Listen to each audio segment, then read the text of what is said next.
With Nescafe Dolce Gusto, you can have your favorite frothy coffee house drinks at home in less than a minute.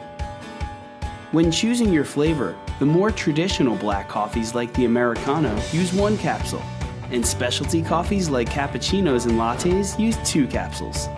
For easy identification, espresso capsules are black, while milk capsules are white. After choosing a flavor, there are just 4 easy steps to your first sip. Step 1. When making a specialty drink, first pop in the milk capsule. Step 2. Lock down the lever.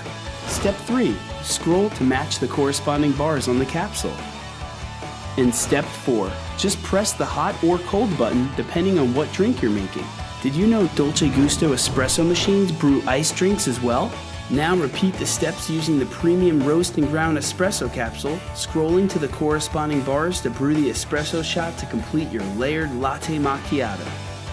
And that's how easy it is to enjoy your favorite frothy coffee house drinks at home with the push of a button.